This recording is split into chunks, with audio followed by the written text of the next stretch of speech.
নমস্কার, বাংলা বার্তা থেকে বলছি সন্ময় বন্দ্যোপাধ্যায়। গতকাল ক্যামেক স্ট্রিটে অভিষেক বন্দ্যোপাধ্যায়ের অফিসে পুলিশ গেল, কলকাতা মিউনিসিপ্যাল কর্পোরেশন গেল। একদম টপ ফ্লোরে যে বিলবোর্ড ছিল, বিলবোর্ড বলতে অল ইন্ডিয়া তৃণমূল কংগ্রেসের বিশাল লম্বা যে বিলবোর্ডটা লাগানো ছিল সেইটাকে প্র্যাকটিক্যালি ভেঙে গুঁড়িয়ে দিল। কিন্তু তার আগে এক প্রস্ত নাটক হলো।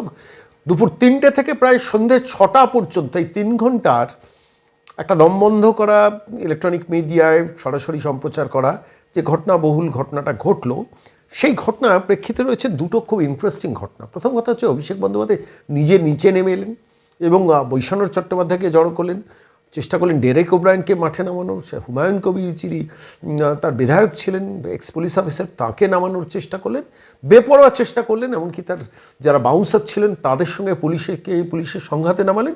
কিন্তু শেষ পর্যন্ত কলকাতা পুলিশ, মানে শেক্সপিয়ার সরণি থানা পুলিশ, কলকাতা মিউনিসিপ্যাল কর্পোরেশনের আধিকারিকরা শেষ পর্যন্ত টপ ফ্লোরে গিয়ে ভেঙে গুঁড়িয়ে দিল বিলবোর্ড। আবার বেশি রাত্রের দিকে অভিষেক বন্দ্যোপাধ্যায় একটা ব্যানার ট্যানার করে এনে ওপরে ঝোলানোর ব্যবস্থা করলেন। এই ঘটনাগুলো তো ঘটলো কেন? অভিষেক বন্দ্যোপাধ্যায়ের আপনি একটু ভালো করে খেয়াল করে দেখুন, কালীঘাটের যে পটুয়াপাড়া লেন, সেখানে অভিষেক বন্দ্যোপাধ্যায় প্রায় 6 তলা সম্ভব একটা বাড়ি আছে, আর ভেতরে 30B হরিশ স্ট্রিটে মমতা বন্দ্যোপাধ্যায়ের বাড়ি। দুটো বাড়িতেই কিন্তু পুলিশ রেড হয়েছে। আপনাদের যদি মনে থাকে, মমতা বন্দ্যোপাধ্যায়ের বাড়িতে মমতা যখন দিল্লিতে, তখন সিআইডি রেড হয়। কল্যাণ বন্দ্যোপাধ্যায় এয়ারপোর্টে নেমে দৌড়ে গিয়েছিলেন সেই সইজাল কাণ্ডে, তার বাড়িতে ডিটেল ইনভেস্টিগেশন হয়, রেড করা হয়। পরবর্তীকালে আপনারা দেখেছেন সুমিত রায়ের খোঁজে শালবনী থানার পুলিশ মধ্যরাতে এসে পৌঁছেছিল কালীঘাট থানা, এবং সেখান থেকে কালীঘাট থানাকে নিয়ে কলকাতা পুলিশের ফোর্সকে নিয়ে পৌঁছেছিলেন অভিষেক বন্দ্যোপাধ্যায়ের ওই 30B হরিশ স্ট্রিটের গলির মুখে যে 6 তলা বিলাসবহুল সাদা প্রাসাদটি আছে, সেখানে গিয়েছেন। তার দরজা খোলা হয়নি, শেষ পর্যন্ত গ্যাস কাটা দিয়ে তার গেট খুলে অপারেট করে পুরো 6 তলা বিল্ডিংটাকে চিরুনি তল্লাশি করে শালবনী থানার police with the help of the Kolkata police. অর্থাৎ দুটো বাড়িতেই কিন্তু পুলিশ ঢুকেছিল। আপনার মনে আরেকটা বাড়ি আছে অভিষেক বন্দ্যোপাধ্যায়, আপনারা জানেন একাধিক বাড়ি কলকাতার বাড়িতে আছে, কিন্তু যেখানে শান্তিনিকেতন অ্যাপার্টমেন্টে তার পরিবারও থাকে, সেই শান্তিনিকেতন অ্যাপার্টমেন্টের মধ্যেও কিন্তু কলকাতা পুলিশ ঢুকেছিল কী কারণে? তার যেসব যন্ত্রপাতি রেখেছিল তার বাড়ি পাহারার জন্য, সমস্ত তারা নিয়ে গিয়েছিল। সেটাও মিডিয়া কভারেজ আমরা দেখেছি যে ইস্টার্ন মেট্রোপলিটন ক্যানেল রোডের পাশে যে তৃণমূল কংগ্রেসের যে অফিসটি ভাড়া নেওয়া আছে, সেখানে ঋতব্রতদের ঢোকা দেখেছি, তৃণমূল কংগ্রেসের সঙ্গে সংঘাতের পরিবেশ দেখেছি। অর্থাৎ প্রত্যেকটি বাড়ি কিন্তু টাচড হচ্ছে। আপনারা ভালো করে ভেবে দেখুন, আমতলাতে যে অভিষেক বন্দ্যোপাধ্যায়ের বাড়িটি ছিল, যে বাড়ির সম্বন্ধে অভিযোগ, সেখানেও জেসিপি নিয়ে গিয়ে সেই বাড়ি একাংশ ভেঙে ফেলা হয়েছিল এবং তারপর কোনো রকমে কোর্টে গিয়ে বাঁচার চেষ্টা করেছেন। এখন মামলাটা পেন্ডিং রয়েছে। সাম্প্রতিককালে সমস্ত বাড়িগুলো প্র্যাকটিক্যালি কলকাতা পুলিশ বলুন, কেএমসি বলুন, সিআইডি বলুন, তারা কিন্তু বারবার রেড করেছে। আমি আজকে এই কথাটা বলছি এই কারণে, বারবার অভিষেক বন্দ্যোপাধ্যায় কোর্টে গেছেন, হাইকোর্ট থেকে চেষ্টা করেছেন একটা রক্ষা কবচ নিয়ে আসতে, সেসবগুলো তো করেছেন, সেটা তো একটা দিক। এদিনও যখন শান্তিনিকেতন বিল্ডিং, আমি কিছুদিন ধরেই ভাবছিলাম যে শান্তিনিকেতন বিল্ডিং অভিষেক বন্দ্যোপাধ্যায় যে অফিস আছে, সেই অফিসের মধ্যে তো প্রচুর রসদ থাকতে পারে, তো সিআইডি রেড করছে না কেন? এদিন অবশ্য সিআইডি রেড করেনি, কেএমসি বিলবোর্ড ভাঙার কারণ দেখিয়ে তারা ভেতরে ঢুকেছিল এবং ঘটনাচক্রে শেক্সপিয়ার সরণি থানার পুলিশ এন্টায়ার ফোর্স নিয়ে তারা স্পটে হাজির ছিল। যে শেক্সপিয়ার সরণি থানার পুলিশকে দিনের পর দিন মমতা বন্দ্যোপাধ্যায়, অভিষেক বন্দ্যোপাধ্যায় কাজে লাগিয়েছে। আপনাদের যদি মনে থাকে, লাউডন স্ট্রিটে সম্ভবত রাজীব কুমারের যে কলকাতা পুলিশ কমিশনার যখন ছিলেন, সেই ফ্লাইটে যখন সিবিআই গিয়েছিল, সেই সময় এই শেক্সপিয়ার সরণি থানার পুলিশ কিন্তু সেখানে গিয়ে পৌঁছেছিল এবং সিবিআই অফিসারদের প্র্যাকটিক্যালি হ্যারাস করে থানায় টেনে নিয়ে চলে গিয়েছিল। আপনাদের যদি মনে থাকে যে এবছর 2026 সম্ভবত 8ই জানুয়ারি, সেদিনকে যখন প্রতীক জৈনের বাড়ি রেড হচ্ছে, মমতা বন্দ্যোপাধ্যায় পৌঁছেছিলেন, শেক্সপিয়ার সরণি থানার পুলিশ কিন্তু পৌঁছে গিয়েছিল। অর্থাৎ শেক্সপিয়ার সরণি থানার পুলিশকে মমতা অভিষেক ক্ষমতায় থাকার সময় গত 15 বছর ধরে বারবার করে কাজে লাগিয়েছেন। আমি আজকের এই প্রতিবেদনের শেষে একটা ভিডিও দেখাবো, যে ভিডিওটা দেখবেন সেই শেক্সপিয়ার সরণি থানার পুলিশই প্র্যাকটিক্যালি অভিষেকের বাধা টপকে গিয়ে সরাসরি টপ ফ্লোরে গিয়ে বিলবোর্ড ভাঙার ক্ষেত্রে কলকাতা মিউনিসিপ্যাল কর্পোরেশনকে সমস্ত সাহায্যটা করলো। অর্থাৎ যে থানাকে মমতা প্রশাসন একটা সময় কাজে লাগাতেন তাদের সমস্ত খারাপ কাজের জন্য, সেই থানায় কিন্তু প্র্যাকটিক্যালি অভিষেক বন্দ্যোপাধ্যায়কে কোর্টকে দিল। আমি ভিডিওটা দেখবেন, অহনবাবু বোধহয় অফিসারের নাম, যাকে হুমায়ুন কবির পেছন থেকে বলার চেষ্টা করছেন এই নোটিশ এই না আনলে আপনারা রেড করতে পারেন না, অভিষেক বন্দ্যোপাধ্যায় চ্যালেঞ্জ করার চেষ্টা করছেন। আর অহনবাবু ওই যে কলকাতা মিউনিসিপ্যাল কর্পোরেশনের যে অফিসারটি গিয়েছিলেন, যারা লোকজন নিয়ে ভাঙার নোটিশটা নিয়ে গিয়েছেন, তিনি একটু থতমত খেয়ে গিয়েছেন। অভিষেক ওইভাবে চ্যালেঞ্জ করছেন, আপনার ভিডিওটা দেখবেন, যে বুঝতে পারছেন না যে কী করবেন, নোটিশ নিয়ে এসেছিলেন। তখন শেক্সপিয়ার সরণি থানার অফিসার বলছেন যে ইমিডিয়েটলি আপনি বলুন, আপনাকে বাধা দেওয়া হচ্ছে, আমরা আপনাকে প্রোটেকশন দিয়ে ওপরে নিয়ে চলে যাচ্ছি। অর্থাৎ পুলিশের এই তৎপরতাটা আমার খুব ইন্টারেস্টিং লাগে, যে পুলিশকে মমতা অভিষেক এতদিন ধরে কাজে লাগিয়েছেন, সেই পুলিশ আর তাঁদের কথা শুনছেন না, আইনটাকে মানার চেষ্টা করছেন। চেঞ্জ অফ দ্য গভর্নমেন্ট কিন্তু এটাকেই আলটিমেটলি এস্টাবলিশ করলো। আমি আজকে এই প্রতিবেদনের এই পর্যায়ে আপনাদের ভিডিওটা শেষকালে দেখাবো, কিন্তু আমি বলছি অভিষেক বন্দ্যোপাধ্যায় ভয়টা কী পাচ্ছিলেন? হঠাৎ এতভাবে একটা বাড়ির ছাদে বিলবোর্ড ভাঙা হচ্ছে, তাতেই অভিষেক বন্দ্যোপাধ্যায়ের এত উদ্বেগ? তার জন্য নিচে নেমে এসেছেন, তার জন্য বৈষ্ণবকে ডেকে এনেছেন কোর্ট থেকে, তার জন্য ফোন টোন করে দিয়েছেন দ্রুত চলে আসার জন্য। হুমায়ুন কবিকে হয়তো মমতা বলেছে, হুমায়ুন তুমি যাও, তুমি প্রাক্তন পুলিশ অফিসার, ডেরেক ওব্রায়েন নয় অভিষেকের অন্যদের অফিসেই সকাল বিকেল যান, ফলে তো তিনি হয়তো ওখানে ছিলেন, সিঁড়ির মধ্যে তিনি পড়ে টড়ে গেলেন। কিন্তু বাউন্সারদের পুলিশের দিকে মারমুখী করার চেষ্টা করলেন, এটাও খুব ইন্টারেস্টিং একটা ফ্যাক্টর আমার মনে হয়েছে। বাউন্সারদের কপালে পরবর্তীকালে দুঃখ বা দুর্ভোগ আছে। কিন্তু অভিষেক বন্দ্যোপাধ্যায় এত তৎপরতা কেন? আমি আপনাদের কাছে বলছি যে মাঝে মাঝে আমার মনে হয় যে অভিষেক বন্দ্যোপাধ্যায় তার সমস্ত অপকীর্তির তথ্যগুলোকে কোথায় লুকিয়ে রাখেন। ডিজিটাল সিস্টেম এখন তো প্র্যাকটিক্যালি আইপ্যাক নেই যে আইপ্যাক লুকিয়ে রাখবেন, কোথায় লুকিয়ে রাখেন? যেমনভাবে আমার প্রশ্ন ছিল যে সুমিত রায়কে অভিষেক বন্দ্যোপাধ্যায় কোথায় আস্তানা দিয়েছেন, ঠিক একইভাবে আমার আজকের প্রশ্ন সেটা হচ্ছে যে দিনের পর দিন অভিষেক বন্দ্যোপাধ্যায় যা যা কুকীর্তি করেছেন, ওই ক্যামাক স্ট্রিটের ওই ফ্ল্যাট বাড়ি থেকে বসেই তো অপকীর্তিগুলো করতেন। সমস্ত কলকাতা পুলিশের, রাজ্য পুলিশের সমস্ত মানে কুকীর্তি যেসব পুলিশ অফিসার, তাদের তো ওখানে ডেকে পাঠাতেন, ডেকে পাঠিয়ে সেইখান থেকে ইনস্ট্রাকশন দিতেন। আমি একাধিক ঘটনা জানি, এমনকি অভিষেক বন্দ্যোপাধ্যায়ের ওই ক্যামাক স্ট্রিটের বিল্ডিংয়ের তলায় যেখানে লিফট আছে, আমরা দেখছিলাম আজ কালকে ভিডিওটা, লিফটের সামনে একটা কোলাপসুল গেট, সেই কোলাপসুল গেটটা বসানো হয়েছিল প্রতীক জৈনের বাড়িতে।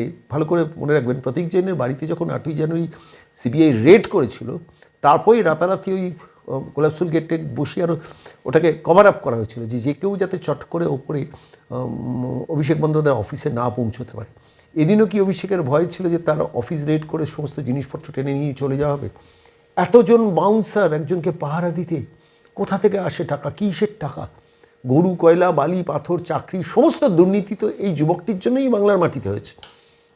এবং প্রভূত পরিমাণ যে অর্থ সম্পত্তি, আনন্দবাজার পত্রিকা প্রথম পৃষ্ঠায় খবর করেছিল 43টা প্রপার্টির মালিক অভিষেক বন্দ্যোপাধ্যায়, কলমে বকলমে।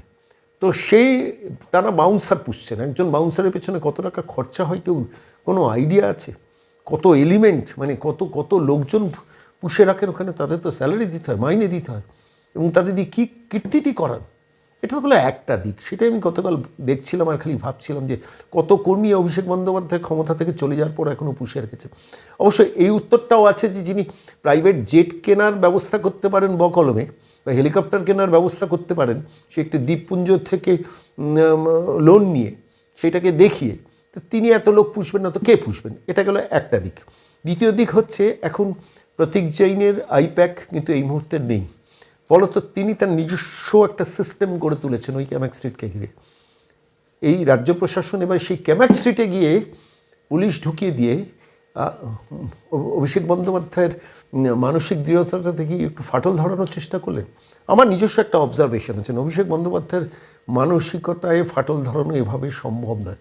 তাকে ঘাড় ধরে জেলে ঢুকানো এবং সেই জেলে ঢুকানোটা যাতে জেল থেকে না বেরোতে পারে সেটা নিশ্চিত করার মধ্য দিয়েই সেইটাকে করতে হবে। কারণ এই রাজ্যে যত অপকর্ম, যত করাপশন, চুরি ডাকাতি, ইয়াং জেনারেশনকে বিপথে পরিচালিত করা, কয়লা, গরু, বালি, পাথর, চাকরি, সমস্ত চুরির সঙ্গে প্যাট্রোনাইজার হিসেবে যে নামটি জুড়ে গেছেন সেই নামটি হচ্ছে অভিষেক বন্দ্যোপাধ্যায়। এখনও কথাবার্তা বলবেন, দেখবেন চোখ টোক চাউনি টাউনি, আপনারা দেখবেন কথা বলার স্টাইলটা দেখবেন, কোনো অনুতাপ নেই, কোনো অনুশোচনা নেই। বাংলার মাটিকে এইভাবে কলুষিত করার পর একটা জেনারেশনকে নষ্ট করে দিয়ে মূল্যবোধহীনতায় শেষ করে মমতা বন্দ্যোপাধ্যায় যতটা ক্ষতি করেছেন অভিষেক বন্দ্যোপাধ্যায় 10 গুণ ক্ষতি করে গেছে।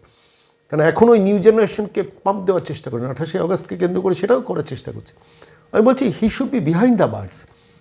এটা দিল্লির শাসকদের বারবার বলেছি, যে আমার সোশ্যাল মিডিয়া প্ল্যাটফর্মে বলেছি, তারা শুনেছেন কি শোনেননি সেটা তো বুঝতেই পারছেন, কিন্তু সেটা that is the need of the hour. তার কারণ এই এলিমেন্টটি যদি জেলের মধ্যে না যায়, বাংলার মাটিতে অনেক প্রশ্নের জবাব কিন্তু বিজেপিকে দিতে হবে। ফলত সেই জবাবটা কিন্তু দিতে হবে বিজেপিকে, অন্য কাউকে জবাব দিতে হবে না। সর্বভারতীয় নেতারা জানেন না যে কী ধরনের এই করাপশন আছে।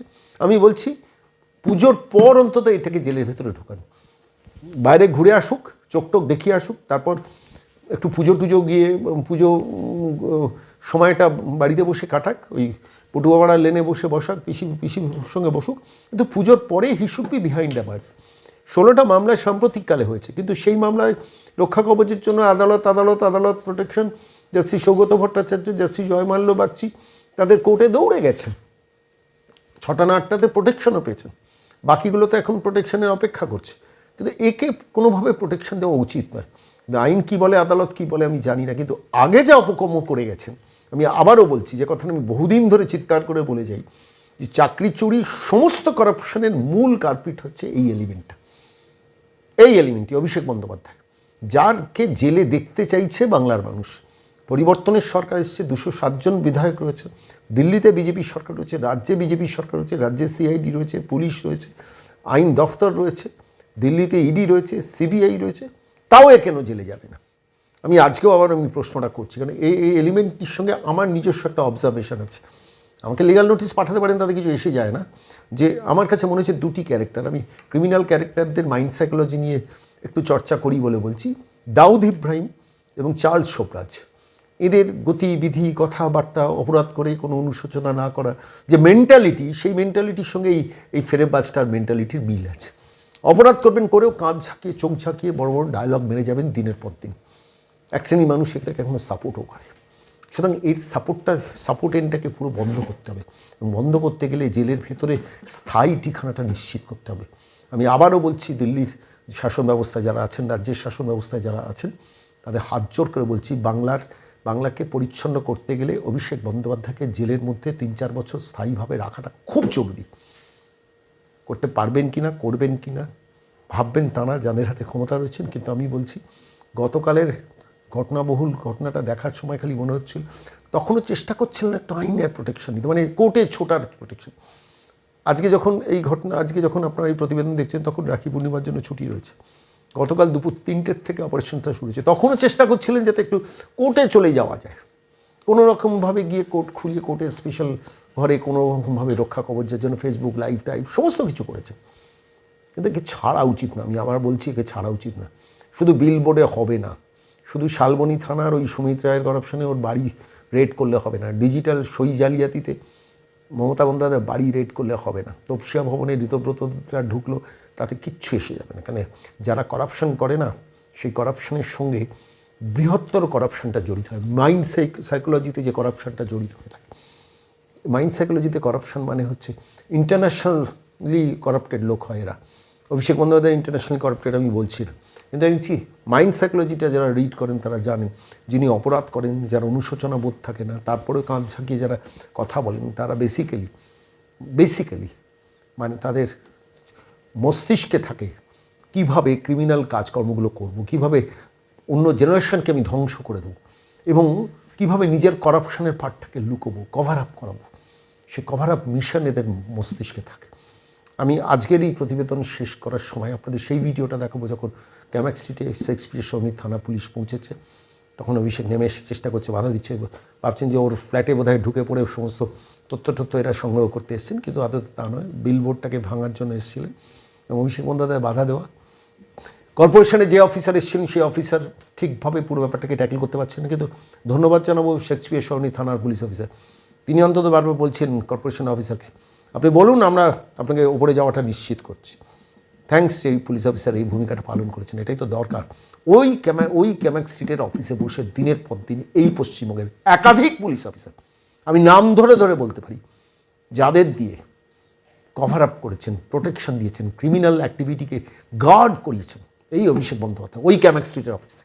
আজকে বাউন্সার পুষে নিজেকে রক্ষা করার চেষ্টা করছেন না, জেলের মধ্যে থাকা উচিত। বাউন্সার নিয়ে প্রয়োজন হলে জেলের মধ্যে যান, বাংলার মানুষ কিন্তু সেটাই চাইছে। কিন্তু আজকে আপাতত চলুন এই প্রতিবেদন শেষ করার সময় সেই ভিডিওটা দেখাই, যেখানে শেক্সপিয়ার সরণি থানার পুলিশ অফিসার প্র্যাকটিক্যালি অভিষেককে কর খাচ্ছেন। সেই ভূমিকাটাও সাধু, ধন্যবাদ তার পাওয়া উচিত শেক্সপিয়ার সরণি থানার ওই অফিসার। দেখুন সেই ভিডিওটা।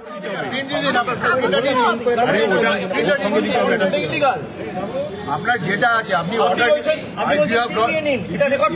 If you have brought a order, show the order. আপনি আপনার কাছে বাধা দিলে আমাকে বলুন, আমি অ্যাকশন নিব। না আপনার কাছে বাধা হচ্ছে হবে না, ওটাকে আপনাকে সই করে দিতে আপনি হবে। আমার কাছে এসেছেন, আপনি physically You need to submit that under signature. My send my force. আপনাকে বাধা দিলে পরে আমি অ্যাকশন নেব।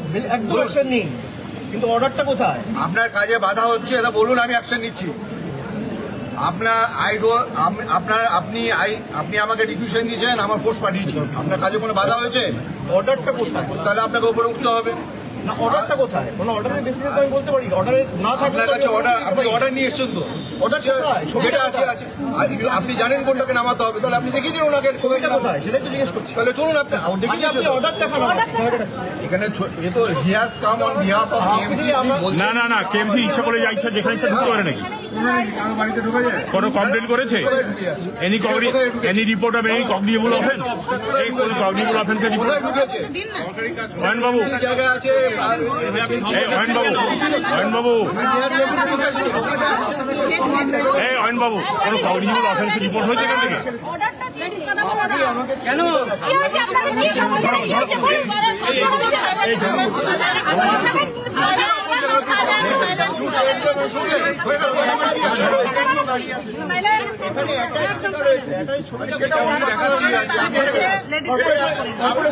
কেন আনলেন সেটা ওদের ব্যাপার আছে। আপনার যদি অসুবিধা হয় আপনি আমাকে বলুন, আমি আপনাকে অ্যাসিস্ট্যান্ট আপনি দিচ্ছি। অর্ডার রেকটিফাই করে আনবেন। উঠুন আপনি উপরে। কি করে? বলুন, আমি এখন হ্যাঁ, এই সুরঞ্জন বাবু, আপনি প্রথমে বলুন, ওই ফটো আপনি দেখাচ্ছেন, আপনাকে ওটাতে বাধা আপনার দিলে বলুন, আনজাস্ট আমি সিগনেচার বলতে নিয়ে আসতে হবে, রেকটিফাই করে নোটিশ নিয়ে আসতে হবে, আপনি রেকটিফাই করে আর কমপ্লেনটা দেখাতে হবে আপনাকে। তারপর কোর্টে মামলা হবে। কমপ্লেনটা কি আছে? তারপরে আপনার হিয়ারিং করুন। আপনি ছবিটা দেখান। You can not do this. আপনি জোর করে ঢুকতে চাইছেন নাকি? এখানে অ্যাটাচ করতে হবে। আপনি দেখিয়ে দেন কোন জিনিসটা তুলবেন। You show that. তারপরে আপনারা আপনি করে দিন। না না, বিলবোর্ড আউটসাইডে থাকে, ইনসাইডে নয়। অয়ন বাবু, আমার কাছ থেকে আমি আনিনি, নিয়ে এসেছি। পুলিশের অ্যাসিস্ট্যান্স দিয়ে এসেছি, উনি বাধা পাচ্ছেন।